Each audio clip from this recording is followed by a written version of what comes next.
But the game of entrepreneurship is so ugly that if people actually knew how ugly it was up front, very few would even do it. It's very ugly. It's very lonely. It's very frustrating. It exploits you at the highest level. You know, in the world of business, you don't just have one or two weaknesses. Imagine all of a sudden one day, 50 weaknesses are exposed, all at the same time. And everybody tells you, because it's you. Who wants that? No one wants that. And imagine a game where you always have to recreate yourself or else you lose. Like, let me put it to you this way. It's like working out, but you can't take a day off. You know how you work out, at least you got like a few days off to have your, regroup and all that stuff. For the first 2 to 5 years, if you look the other way just because you just made $1 million in a month and you start getting very cocky or arrogant, boom, you're wiped out. That's all it takes. It's a subtle look away to get knocked out. Why do you want to be an entrepreneur?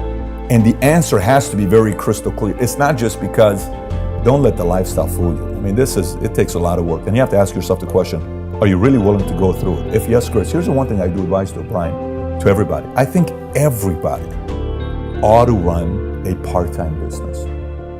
Affiliate marketing, great. Sell products on the side, garage, whatever it is. Get your real estate license, sell real estate on the side. Get an insurance license, sell insurance on the side, and maintain your job. And put 10 or 15 hours into it. I think everybody ought to do it and can do it. Everybody. So, but the word of entrepreneur is multidimensional. At what level do you want to go? Do you want to go building a business doing 50 grand a year? Great, go do it. Everybody ought to do it. Do you want to build a business doing $1 million a year? Well, maybe not everybody can. You can build $1 million a year business. 10 million is the interesting number because very few get to the 10 million. 1 of 5, a lot of people get stuck to 1 of 5. 10 is, difficult. Then from 10, do you want to do $100 million a year? Do you want to get to $1 billion? I mean, the game changes at that point, right? But the more clear you are on your outcome of everything you do in life, kids, wife, business, career, friendship, spiritual, exercise, the more clear those outcomes are, the more fluid the action is going to be taken because you know why you're doing it. And so, yes, I think today social media fools the reality of being an entrepreneur. A lot of these books, self-help books that you read and say, oh, you got to do this and you got to do this and you got to do that. They don't touch on the ugly part of running a business. Now, set the ugly part aside. The one part that outweighs being willing to tolerate all this pain is the fact that choices matters to you. If you're driven by choices, if you're driven by control, if you're driven by, being able to choose the kind of a life you want to live, that reward is so much higher than the pain you're going to have to put up, that you're willing to put up with the pain because you want this. Because what's the flip side? Here's the flip side. My 3 kids go to the same private school together. It's very expensive. Okay, you live in a decent community.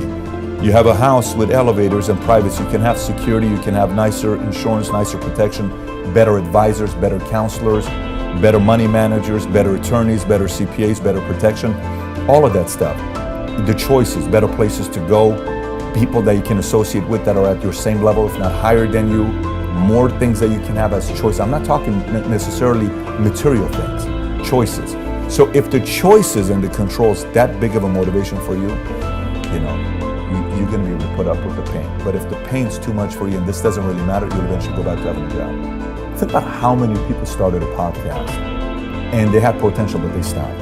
Think about it. Think about how much work it takes to run a podcast, okay? You have a wife, you have a kid, you have a business, you have all these other things. Think about the effort it takes. Think about the discipline. Think about the level of consistency to find guests, to interview, to questions, to research, to content, to all this stuff takes a lot of effort, right? But you're doing it. It's very obvious you're enjoying it and it matters to you. And that's why you're effective. You see some people that it doesn't matter to them. They're winging it. So that's the differentiator between an amateur and a pro. A pro's trying to figure out a way to be prolific because it matters to them. Because if it does, the world better get out of your way because you're going to get what you want at whatever level you want.